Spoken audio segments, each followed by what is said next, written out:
Hello everyone, in this video we are going to continue with our API, and if you haven't checked out the last video, please check it out. It's going to help you a lot on the information that we'll cover in this episode. Okay, so we have an application and we can type in some numbers up to 5 for a zip code, and we know we are going to use the weather API here from Open Weather Map. So we're going to use the current weather data API, and now if you missed the last episode, make sure you've logged in and created an API key. If you click on this, you'll be able to generate one and copy it to your clipboard. So now going back to our application, we are going to actually create a new file inside of our config, create a file called environment.ts. And inside of that, we'll have an app ID. So the app ID, and you'll paste in that exact key string here. I won't show you that because it should be secret. Okay, so I'll paste this off camera and then we can continue on from there. Okay, so now that we have our environment file and our key in there, we don't really need to touch that anymore. But what we do need to do is open our APIs folder. Let's make a new folder called hooks, because we are going to be using a hook to call this API. And I've gone over this in one of my past videos. Please check that video out. I will be going over this information, but I won't be covering the entire hook. So there's another video you can check out on my blog and on YouTube. So we'll just copy this code from down in this blog post. Okay, and the file name will be useData.ts. And once we paste that in, let's go over it really quickly here. We have a function called useData, and it takes a URL as a string. And what it's going to return is an array of the data that it fetches, the query that you passed in, a function to set the query, whether the API is still loading or not loading, and whether the API returned an error or not. So we'll use this hook, and for all the logic, it happens in a use effect here. So whenever the query changes by using this setQuery method, we actually go ahead and call the API with the appropriate parameters that are passed in. So query is actually an object, which will be your getRequest parameters. So in this case, we're using Axios, and it has a getRequest, and the URL is the same one which is passed in. And then the parameters are actually your query. So the parameters should be something like an object, and if you need to have a queue for query, it could be something like zip equals 1, 2, 3, 4, 5. Instead of passing in a string like this, we're actually going to pass in zip and then the actual value of the zip. So something like this. Okay, so if you remember from the last video, we have this use effect in the search bar component. So in the search bar, whenever the search term is equal to exactly 5 characters or 5 numbers, we will call an API here. I have organized this folder a little bit. So we have a search bar. Then we also have a search result folder, which will actually hold the component that we need to display our results in. And then we also have a search component, search.tsx, which is currently empty. What we plan to do now is, instead of in the pages in the home component, instead of having just a search bar, we're going to have the search component, which includes the search bar and the search results. So let's set that up. We're going to change this from being the search bar to search. So let's export our new function. Okay, so here we have a basic template with an interface for the props and a search component, which is a function component here, and just a div that returns with the class name of search. But here, inside of here, we will need a search bar, obviously. And down here, we can display search results.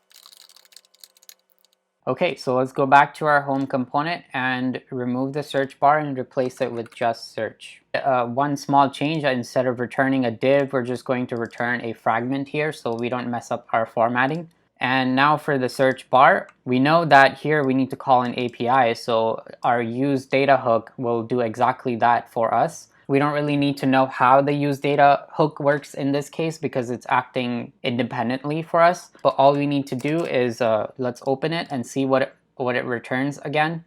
So we can destructure this array back into our component so we can start using these variables. So in the search bar, what we can do is create a constant of this array. So we'll get all of these variables out of the useData hook.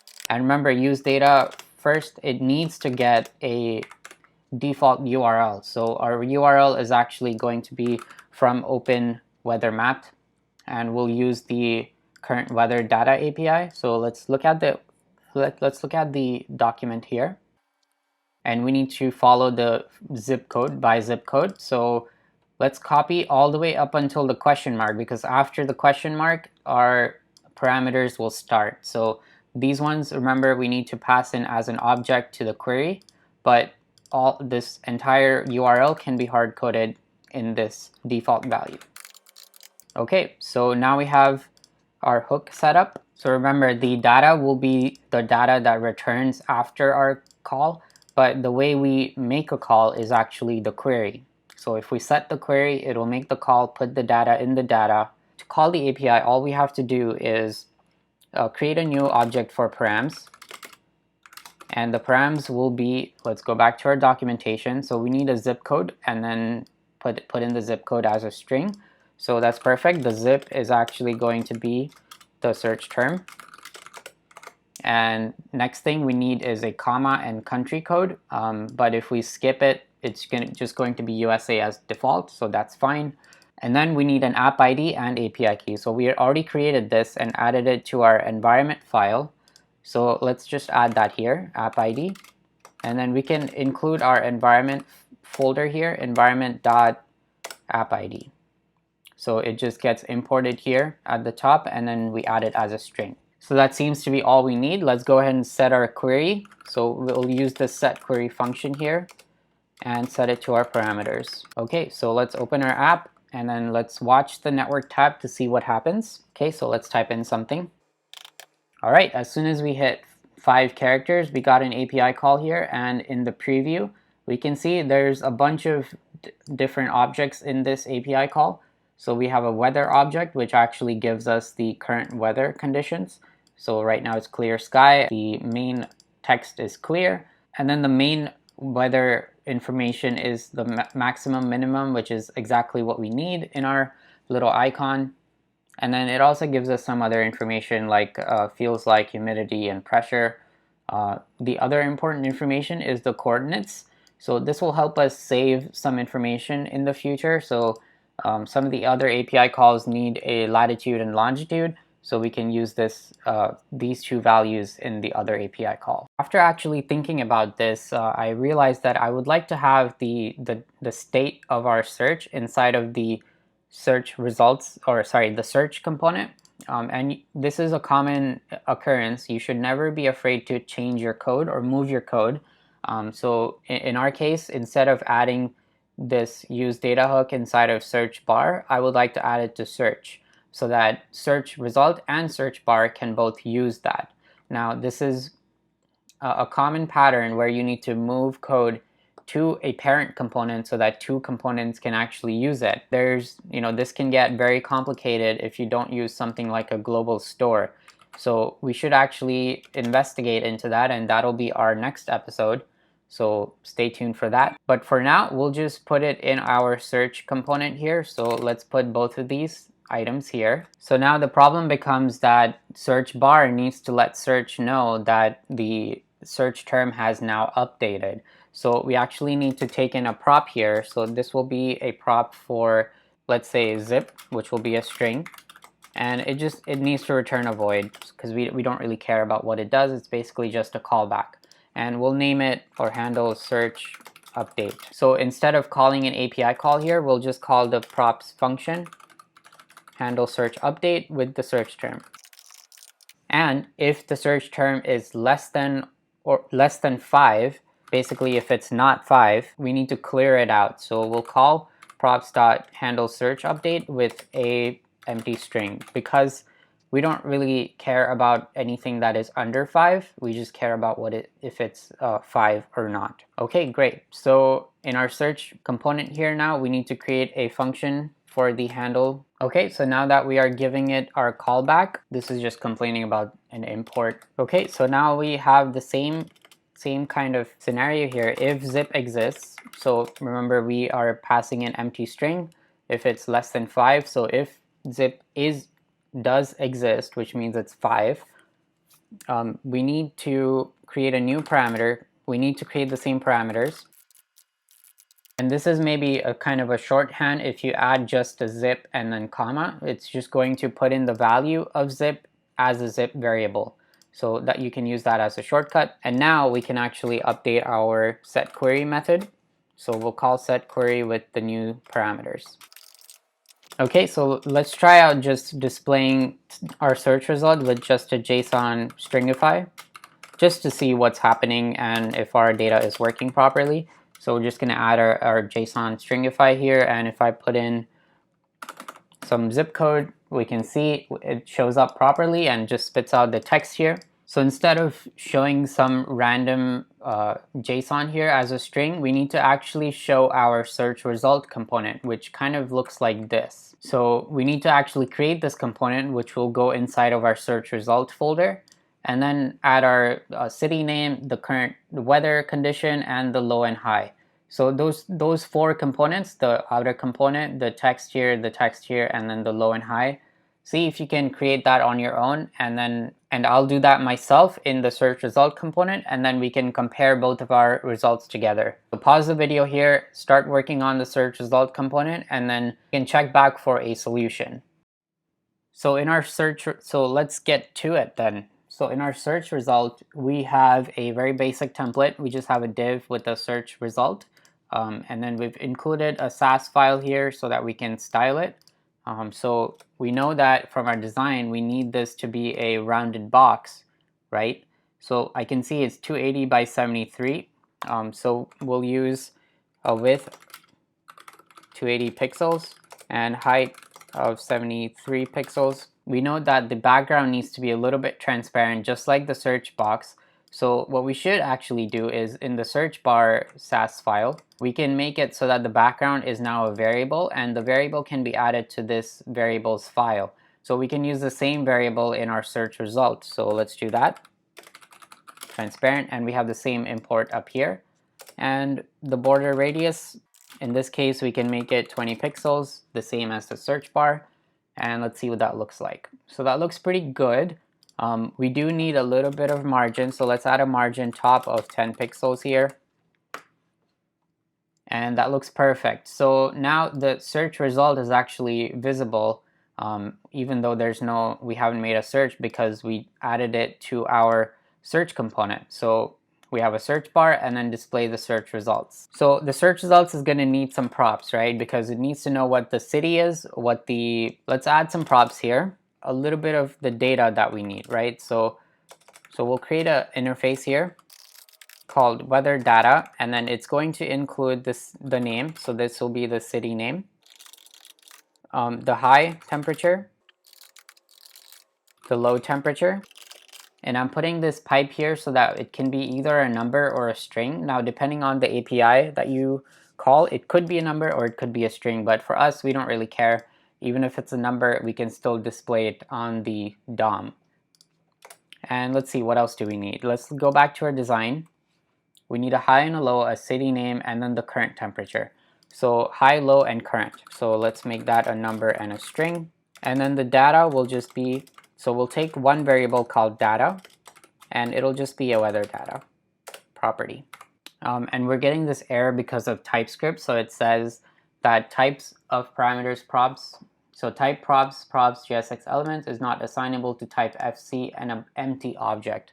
So FC is actually a generic type. So what we need to do is give it what props it should expect. So a React FC comes with one prop, which is the children. So you can do props.children, but we need to add our own props to this search result. And if we go back to our app, there is an issue. That is because we're not actually passing it anything. So we need to pass it some data, right? So this will be an object in our case, but what we are going to do is create a hook here. So we'll use the useEffect hook, and this will only update whenever the data is updated. So when the data updates, we know our data is from the API is in this variable. So what we're going to do is if the data exists. For now, let's make it undefined. So the data should, in this case, should be either weather data or undefined. So if we go to the API documentation, we can see that it takes in all these parameters, and it's actually going to return one single, so this entire API returns one single object, which looks like this. So this is a documentation from the Open Weather Map fields and API response. So it's the same documentation that we saw in the console here, in the Chrome console. So what do we actually need from here? Well, we know that we don't need the coordinates yet. We don't need any of this.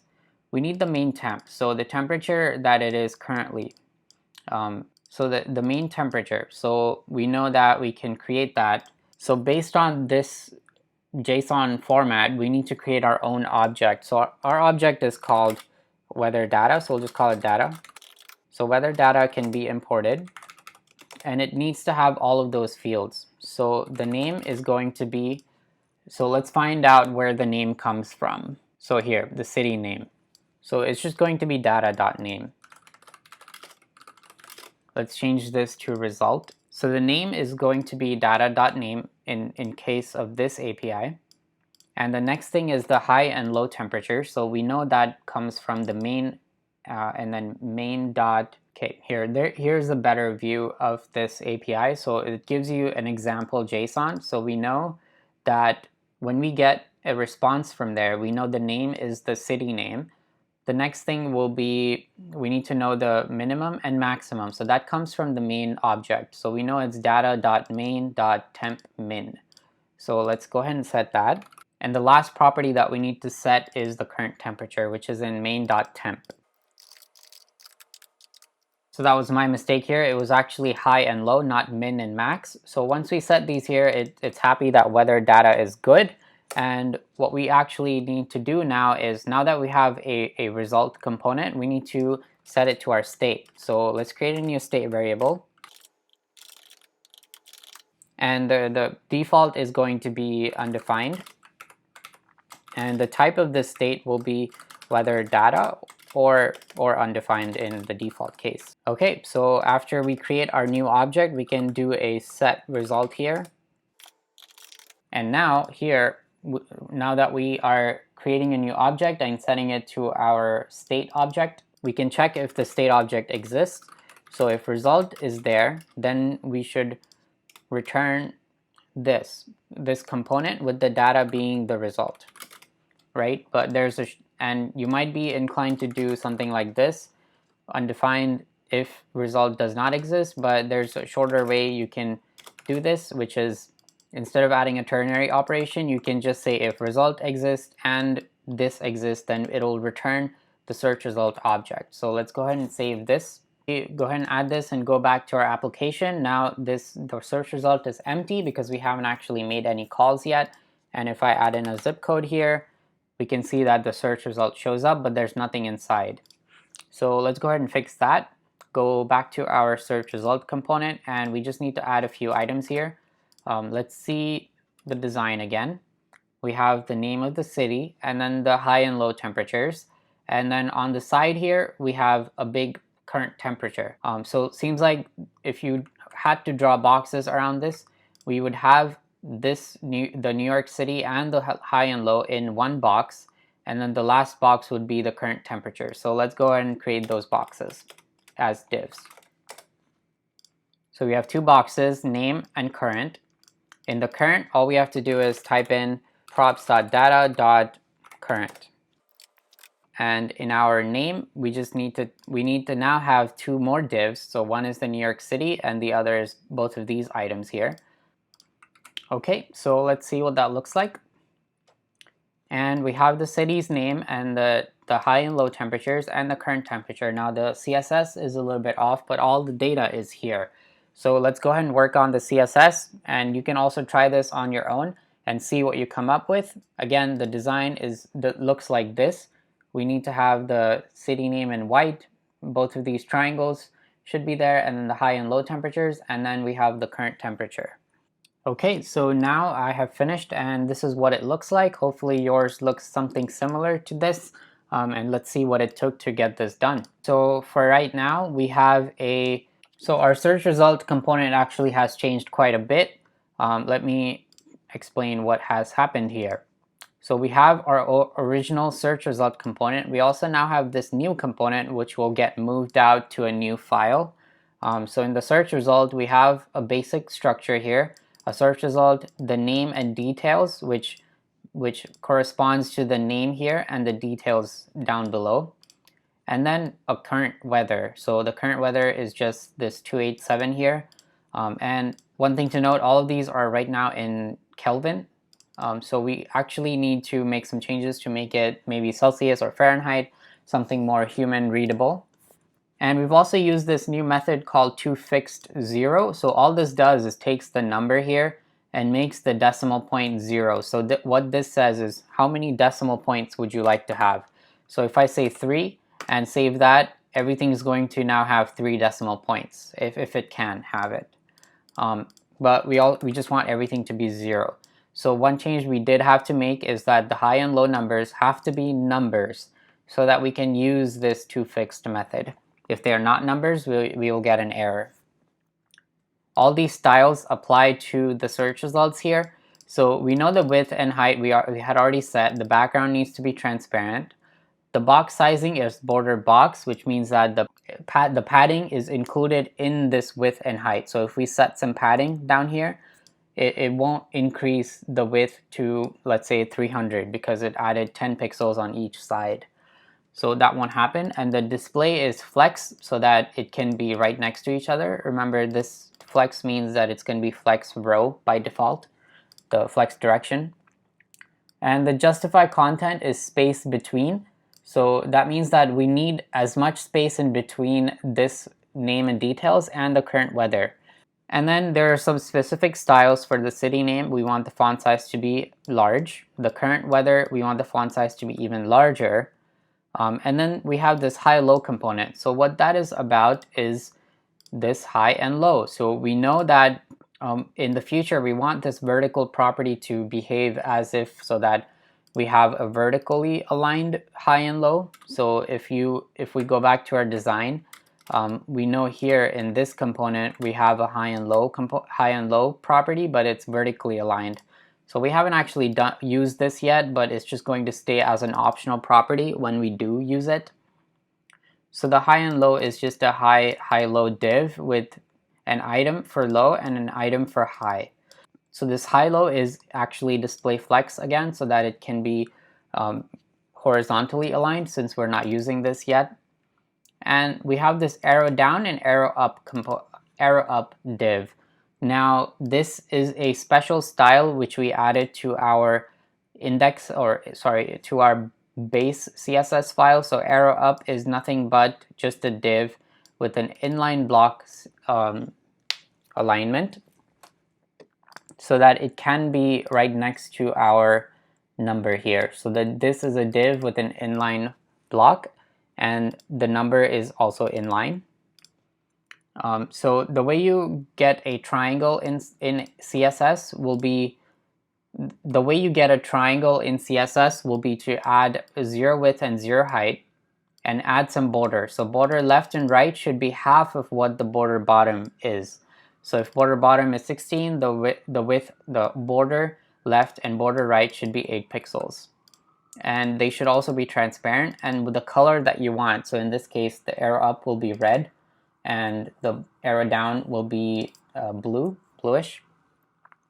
So the top and bottom actually get the color and these are transparent. So you can kind of notice that the left and right are transparent and the top one is the color that you want actually. This is kind of a hack in CSS. It's a very simple way of creating shapes. Okay, so that's all the CSS that we needed for this to look like that. And now let's try and fix our Kelvin to become at least. So if we go to our API here, we have some other features we can get, and one of them is called units of measurement. So all we need to do is provide units equal to standard, metric, or imperial. So if we go back to our search component, what we can do is when we create this when we actually create the params, we need to add another one called units, and that will equal metric. So what this means that we will always receive metric units from this API. So let's see what that looks like. Okay, so when we put in an Atlanta zip code, we get metric results here, which are going to be Celsius. Okay, that is all we have for this video. In the next video, we'll learn something new. If you'd like more, and if you have any questions, please leave them down below, and I'll be happy to help out. Again, if you would like to get all of the code for this video or follow along, I'll leave a link down below to my GitHub repository where I'm putting all of this code. And see you in the next